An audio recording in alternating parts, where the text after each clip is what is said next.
living with chronic sinusitis was a bit of a challenge to me in my life. I actually didn't know I probably had it for quite a while, but it was quite it affected your breathing and all that. And of course that was very important to me because I was a PE teacher as well as a singer and a musician. And I think chronic sinusitis, when I actually realized I had it, basically it inhibits your breathing a fair bit. The discomfort, a lot of back drip at the back of your throat, which of course can lead to a lot of infections or sore throats and stuff like that.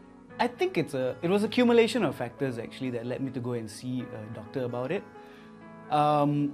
Firstly, I think I had actually noticed that I was often clogged, and I thought maybe it's because I used to visit all my friends who have dogs and stuff, so I thought maybe it's an allergy, so I just left it alone, and I actually ignored it maybe for quite a while. I'm not even sure about that part because, I guess I have got that mentality where I just push forward and I just do whatever I want, I don't really care.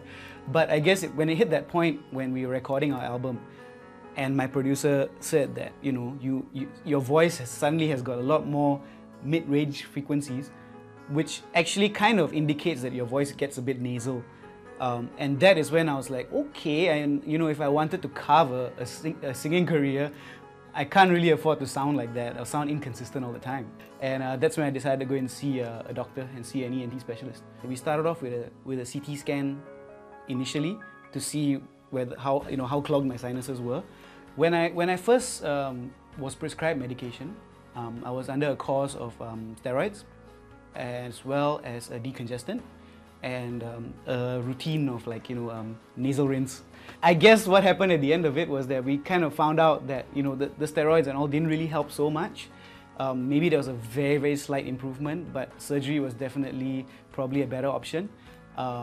So we decided to go ahead with surgery, and of course the problems of long-term steroid use. So I think we thought better in the long run to try and correct it through surgery.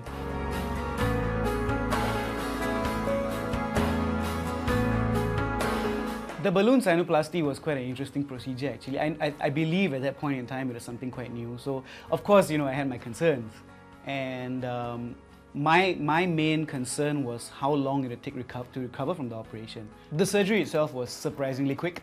I went in early morning and I was out by mid-afternoon. And the next day you just go back to the doctor to remove any surgical packs or anything in your nose itself. But discomfort was minimal.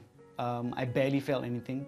And within a couple of days I was back at work, of course under light duties, just for precaution. And within a few weeks I'm running around and doing everything as per normal. It was fine. It was really quick recovery.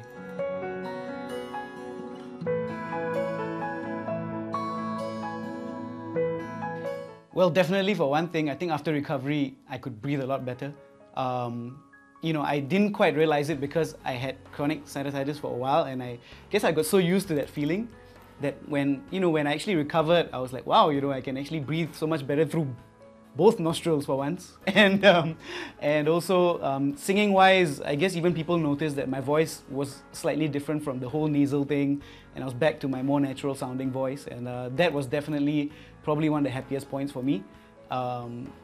Because I was about to go into a full-time music career. So, I was really satisfied with balloon sinuplasty. I think chronic sinusitis is something that people think that they can live with the symptoms. The symptoms can be very minimal at the start, but I think for me the case was that it blew up. And I think it's good, for anyone out there who think they have chronic sinusitis to at least go and find an expert and just seek an opinion, or at least just follow up and just get it checked before it gets any worse.